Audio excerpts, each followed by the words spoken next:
Olá galera, bem-vindos a mais um vídeo aula referentíssima em Matemática Discreta 2. E aqui eu vou estar apresentando os tipos de grafos. O que acontece? Essa videoaula ela é muito importante, ela é como se fosse um dicionário para as videoaulas que se seguirão. A gente sempre vai ter videoaulas assim, né? Sempre que a gente for abordar uma teoria que necessite de um certo vocabulário, a gente vai desenvolver o vocabulário em uma certa aula, para nas aulas seguintes a gente não precisar estar definindo as coisas toda hora. Certo? Então os conceitos que eu vou apresentar aqui, as definições, né, as terminologias que eu vou apresentar aqui, elas seguirão basicamente no resto de todo o curso. Tá certo? Então, dentre esses tipos de grafos mais comuns que a gente irá trabalhar, há dois tipos, que são os simples versus, né, vamos botar assim, versus os múltiplos. O que vem a ser um tipo, o que vem a ser outro tipo? Eu digo o seguinte, ó, se cada par de vértices, aí volta lá na videoaula que eu falei, né, dessas terminologias, vértice, aresta, né? Se cada par de vértices que se comunicam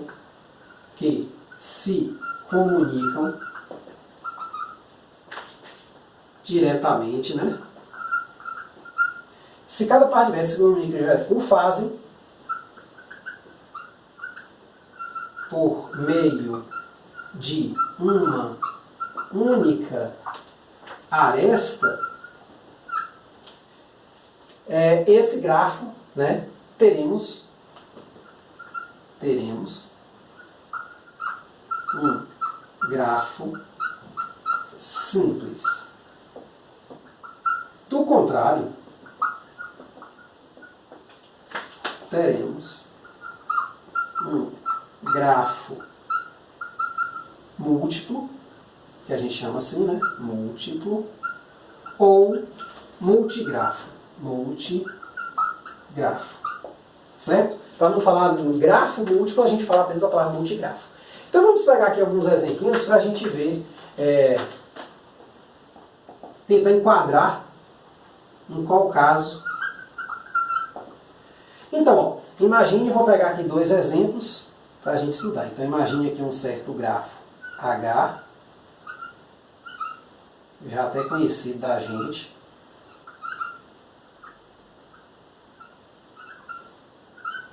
Não sei se eu acertei as letras, né?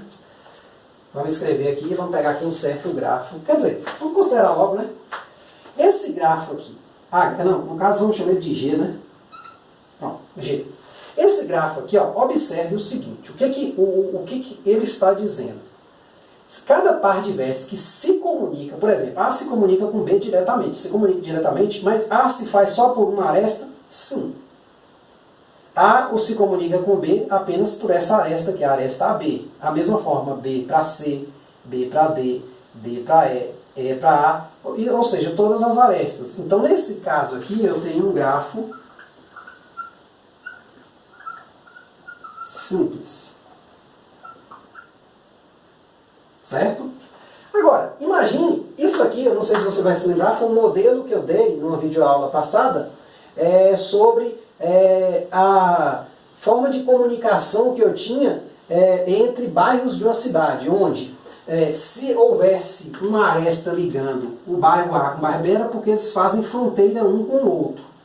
Mas eu poderia ter mais de uma maneira de chegar ao bairro A até o bairro B, ou seja, 2 avenidas, 3 ruas, sei lá.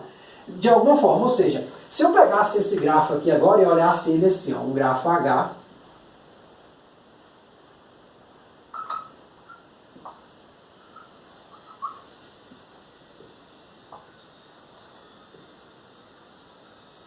ó, gente, o fato de estar reto aqui não tem muito a ver com a geometria, não. O ideal é que você até faça, se você tiver numa situação, a gente retifica as coisas para ficar um desenho mais visível matematicamente, mas assim, imagine que você tem aqui agora duas maneiras de se chegar do bairro A diretamente para o bairro B, só uma para o bairro C. Aqui eu tenho duas maneiras, aqui de E para A ou de A para E, tanto faz, eu tenho 3 maneiras, e de E para D só uma maneira. Então eu poderia ter uma situação como essa, por exemplo. Claro que eu coloquei aqui um desenho meio torto, mas para dar ideia, imagine você tirar uma foto, né, de satélite, e aí você vê duas possibilidades de ir para A para B, três de ir de A para E, duas de B para D, e assim vai, né? Tudo que está aí na figura. Então, nesse caso aqui, eu já vou ter o quê? Um multigrafo. Por quê? Porque existindo uma... Quer dizer, não é o primeiro caso, né? Existe de A para B uma relação, ou seja, eles se conectam, mas não é de modo que único. Assim como de A para E, de B para D, né? Então, isso aí caracteriza o fato de não ser simples. Basta que existisse só uma, viu gente? Um desses casos, ou seja, de A para B existindo duas, mesmo que de A para E fosse só uma, de B para D fosse só uma, e de B para C só uma, e de D para E só uma, como está aí na figura, né? Esses dois aqui, só uma, ainda assim eles seriam multigrafos, ou seja, basta a presença de um único par de arestas que ligam dois pontos diretamente, dois vértices, existir para que ele não seja mais simples. Então, nesse caso aqui, eu tenho um multigrafo. Certo?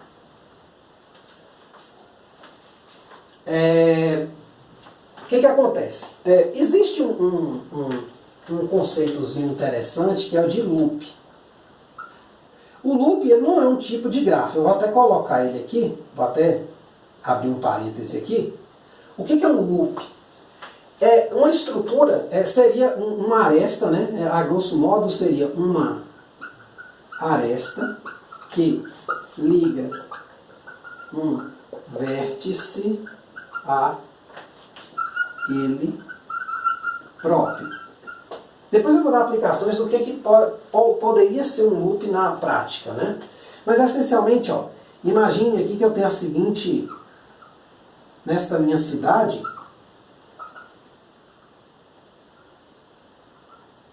A, B, C, D e E. Aqui no vértice B, vou botar B aqui para baixo, né? Eu tenho o que eu chamo de loop. O loop ele é indicado por esse laçozinho aqui, ou laço, né? Em português normalmente se chama de laço. Então, esse cara aqui, essa presença aqui, quer dizer que ele, digamos aqui tem dois caminhos, né, tal. A gente chama isso aí de loop. O que acontece?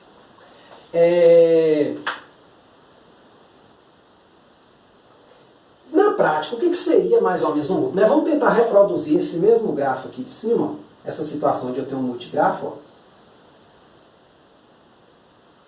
Eu vou lhe dar um exemplo. Então aqui são as diversas vias, né, de um caminho para o outro, e aqui chega em B, digamos que B seja uma espécie de ponto de parada. Né? Então, um móvel ele começa a fazer entregas nos pontos. Pô, ele está aqui no ponto A, ele vai para o ponto B. Então ele pode escolher duas dessas vias, digamos a mesma movimentada. Então ele vai, faz a entrega. De B ele pode ir para o ponto C, de C ele pode ir para B, e assim como está aqui na figura. Porém, lá em B há um ponto de descanso, onde o carro, em um certo período, se ele estava lá naquele período, né, sua empresa lá de transporte, digamos que ela não precisa ou sair dali, ela pode permanecer aqui. Então o loop ele dá essa ideia de permanência. Um grafo é uma coisa meio dinâmica, não sei se você percebeu, ela expressa um pouco a ideia de movimento, pelo menos em algumas situações, né, onde a gente tem movimento, ela expressa essa ideia de movimento. Então um loop, entre aspas, seria a presença do quê? De um ponto onde você pode estacionar. Imagine que isso aqui fosse uma rede de computadores. Né? Então, de A para E, eu tenho três formas de mandar informação. De A para B, duas formas. De B para D, duas formas. De B para C, uma forma. De D para E, uma forma. Mas o que acontece? Imagine que a informação que chega em B aqui, ela é analisada, digamos, por um antivírus. Então, ela não sai imediatamente. Ela fica retida aqui para a análise. Então, os loops, eles têm essa aplicação, né? A ideia de retenção, de um ponto de permanência, né? Onde o sistema fica meio estacionado ali, ou tem a possibilidade de ficar. Não quer dizer que a informação que chega em B vá ficar em B, ela pode sair. Mas você tem lá um nível de alerta lá que diz, ó, a informação é segura, veio de um servidor confiável, passa direto. Ela quer ir de A para C, então ela passa por B direto. Não, ela veio de algo que não é tão confiável assim. Ela veio de A, mas ela veio por esse servidor aqui de cima, não é tão confiável. Então, aqui, digamos, ou mesmo independente de vir dos dois setores, mas ela vem como não confiável. Aí você vai ter uma parada aqui para analisá-la. Pode ser um loop e poderia representar essa situação. É sempre interessante, uma coisa que eu sempre indico na disciplina, sempre que você vê um desenho, tente imaginar uma situação por trás dele. Isso fica mais fácil de você visualizar as coisas, entender os conceitos. Todos os nomes que tem aqui, loop, grafo simples, múltiplo, eles são muito semelhantes ao que se desenha. Não são nomes assim, digamos, aleatoriamente dados. Eles são aqueles nomes que seriam mais lógicos para aquela situação. Né? Então, assim, você vai perceber esse tipo de coisa. Ou seja, um nome vai se parecer muito com o desenho. Isso aí, às vezes, não ocorre em outros casos, tá certo? Mas aqui ocorre. Então, é sempre bom você ter sempre esses exemplos na manga. Tá certo? Então, está aqui um loop. Por que eu estou falando de loop, gente? Porque existe um grafo... a gente não estuda ele muito na disciplina, mas existe uma terminologia que é a seguinte.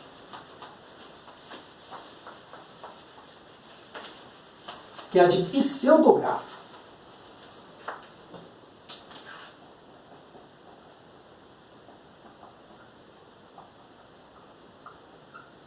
O que é um pseudografo? Esse carinha aqui, por exemplo, se enquadra nessa definição. É um grafo múltiplo que contém loops. É um grafo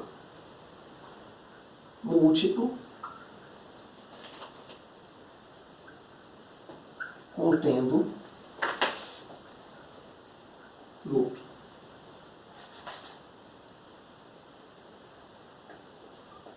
Vou botar aqui no plural, porém pode só ter um de cada, né? Essa terminologia aqui, eu vou dizer o seguinte, ela pode não ser um consenso, viu, gente? Essa de pseudografo. Tá certo? Essa aqui é a que eu encontrei na bibliografia que eu sigo. O que acontece? Então, esse próprio grafo ali é um pseudografo. Então, essencialmente, o que é um grafo múltiplo, né? Imagina que eu tenho aqui essa...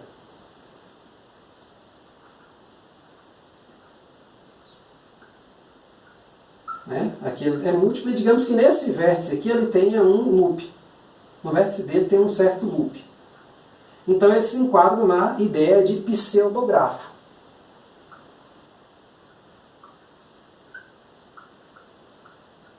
Pseudografo, né? Porque ele tem múltiplas arestas e também um loop. A gente não costuma estudar muito esse tipo de grafo na disciplina, certo? Mas, assim, você consegue estudar e fazendo algumas adaptações, tá certo? Mas aí tem esse tipo de grafo, eu precisei falar do loop, que é exatamente essa estruturazinha aqui, tá certo? Para estar falando do pseudografo, tá certo?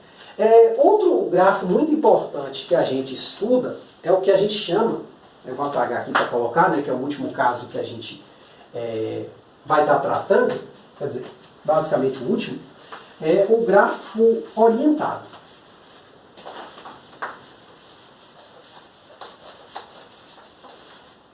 Que eu vou colocar assim, orientados e não orientados, né? Como eu fiz no simples e no multigrafo, você tem duas opções, orientado, não orientado. Orientado, não orientado. Tá certo? O que acontece?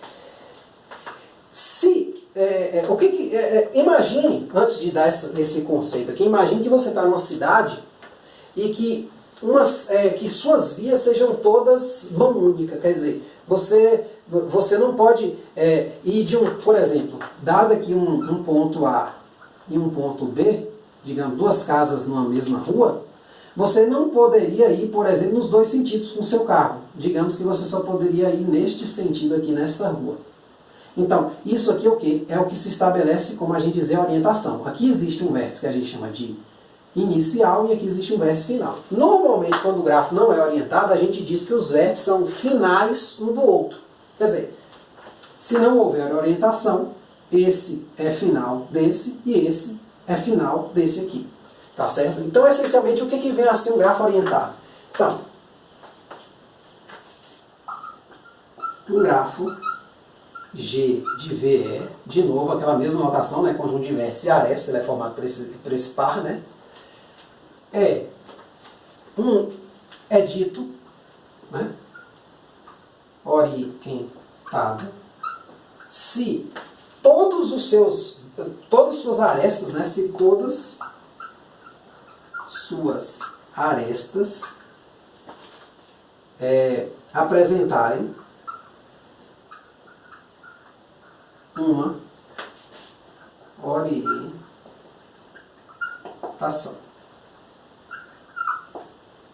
Isto é, né? Um vértice inicial e um vértice final.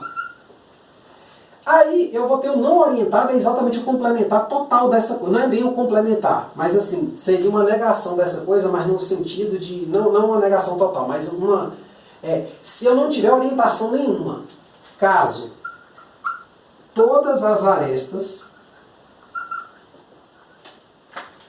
sejam não orientadas, dizemos que o grafo não é não orientado, melhor, né? É não orientado. O que isso quer dizer? Porque assim, existe a possibilidade do grafo ser misto. Depois eu vou até falar disso, né? Que ele pode conter arestas orientadas e arestas não orientadas. Então vamos aqui dar alguns exemplos, tá certo? Então imagine aqui o grafo lá na nossa cidade, né? A, B, C, D e E. Na nossa cidade, eu estabeleço o quê? Sentidos, ou seja, eu só posso ir de A para B, eu não posso mais retornar por essa aresta. De B eu posso ir para D, de E eu posso ir para D, de E também posso ir para A, e de C eu posso ir para B. Imagine que, então, aqui eu tenho o quê? Uma orientação. Não se preocupe se alguns vértices ficarem incomunicáveis, gente, a partir de outro. Infelizmente, isso pode, né, em alguma situação pode ocorrer. Tá certo? Mas, essencialmente, perceba que todas as arestas estão orientadas. Aí é uma notação que a gente costuma escrever. Então, os vértices agora, os vértices não mudam, quer dizer, as arestas agora, elas serão indicadas por um par ordenado. Então, a notação, né, digamos assim, ela vai ser a seguinte. Eu vou indicar no primeiro na primeira coordenada do meu par, o ponto inicial e na segunda o ponto final. Aqui, por exemplo, eu vou ter uma aresta CB, no caso, ou BD, né? Vamos aqui. De B eu posso ir para D. De C eu posso ir para B. De D eu não posso ir para ninguém. E de E eu posso ir tanto para A quanto para D.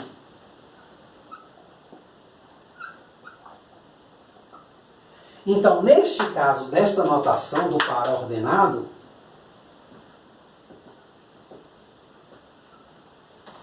vamos pensar assim, x, y, sei lá, ou m, n. M é inicial e n é final. Então, m é inicial de n, né? E n é final. M é inicial de N. Por que eu preciso citar? Porque assim, ele pode ser inicial de um e final do outro. Então é bom. Então M é inicial de N ou N é final de N. Certo? Então aqui há uma ordem. Assim como você quando estuda par ordenado lá na matemática básica lá do primeiro ano do ensino médio, se eu não me engano, você vê que esta ordem interfere. Talvez estuda até antes, se eu não me engano, né? Parece que estuda antes, mas onde me vem na memória, que eu vi isso mais formalmente, foi lá. Então, o par ordenado AB é diferente do par ordenado BA. Claro que nada impede que eu pudesse ter uma ida e uma volta aqui. Por exemplo, esse grafo aqui eu chamo ele de simples. Ele é simples orientado. Esse grafo aqui ele é simples orientado. Agora imagine que o prefeito da cidade ele percebeu que porra, o trânsito aqui não estava andando. Ele pegou todas as vias que ligavam o bairro A do bairro B e falou, não, todas elas eu vou botar num sentido só. Aí digamos que eu identifiquei todas. Ah, eu só posso ir de A para B. Aí ele pega e percebe, não, pô, de A para B eu tenho mais vias, eu vou mudar um pouquinho essa situação. Então aqui um grafo G, né? Então aqui eu vou pegar aqui um grafo H. Digamos que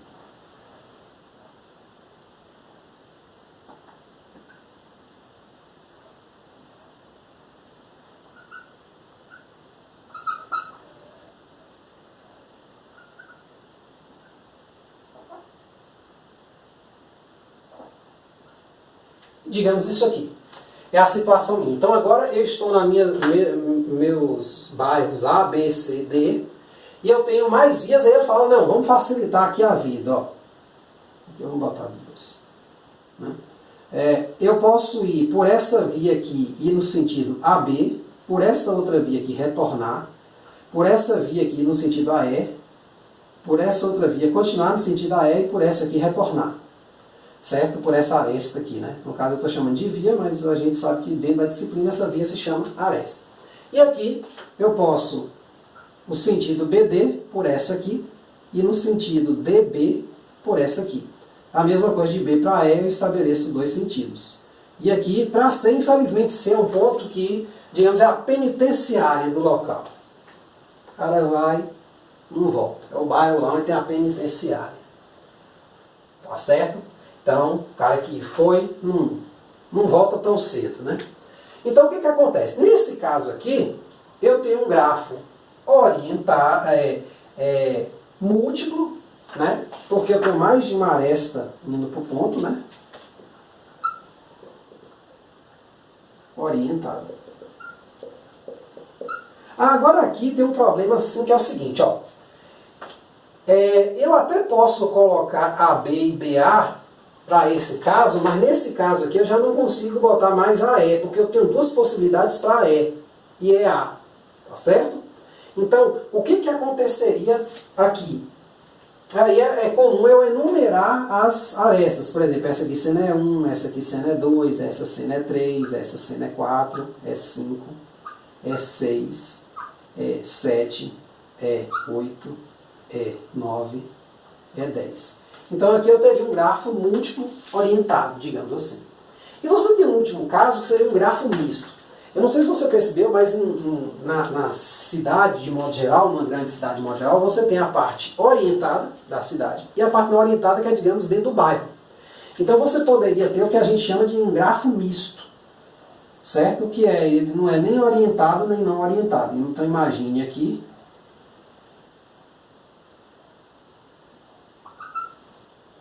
Digamos que eu estou com um problema exatamente aqui no ponto C, né? Poxa, C não pode... Quem chega em C não sai mais, né? Então eu posso estabelecer aqui.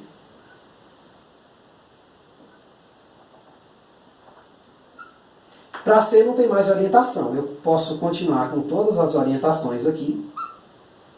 Ou eu falo assim, ó. Por exemplo, essa via aqui, ó, vou deixar uma via que ela não é orientada. Certo? Aqui, sendo que tem essas duas orientadas.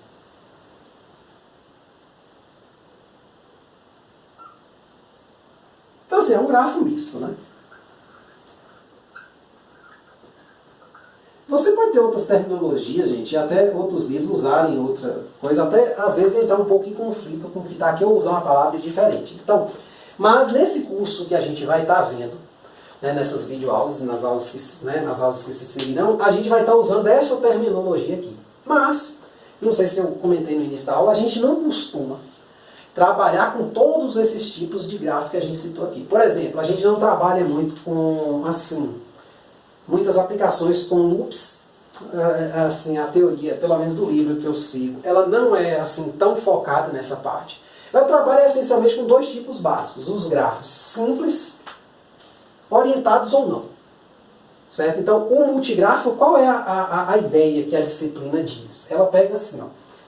Tá vendo esse indivíduo aqui? Quer dizer, você pode aplicar a ideia do grafo simples no grafo múltiplo pensando de que forma? Todas as arestas que forem iguais no sentido, você identifica e diz, olha, imagina que eu estou mexendo aqui com um fluxo de automóveis. Eu falo, ó, aqui passa 50 automóveis por hora, na aresta 9 aqui, e aqui passa 30. Então eu posso fingir que é um sentido só que passa o quê? 80. Então eu identifico essas arestas. Tá certo? Então, para tentar amenizar essa coisa e deixar um grafo que às vezes é múltiplo, sempre a gente pode fazer uma certa identificação. Poxa, se elas estão no mesmo sentido, joga todas elas num pacote só. Então você pega um grafo que é, digamos, múltiplo, você tem a possibilidade, em boa parte dos casos, de transformar ele, de enxergá-lo como um grafo simples. Por exemplo, este grafo aqui eu estou na mesma cidade, ó. Só que aqui, imagine eu estou enxergando, claro, não ficou muito bom porque só tem um fluxo, não é? Mas se aqui não fosse orientado, ó, e aqui também não fosse orientado, por exemplo, ou as duas aqui estivessem essa orientação, né, e continuando com a orientação, eu poderia identificá-las numa só, tá certo? Então, isso aí às vezes a gente, né, você pega um problema mais complexo e quiser aplicar, e o livro aparentemente não der suporte, né, nossas videoaulas não dão suporte, você pode pensar dessa forma.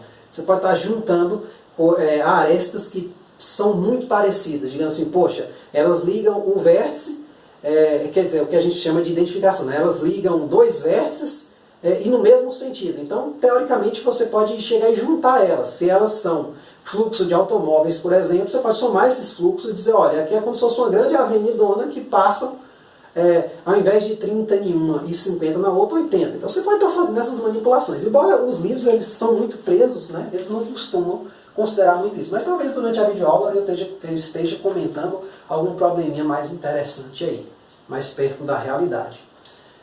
Tá certo? Então, é isso aí. Até a próxima e muito obrigado.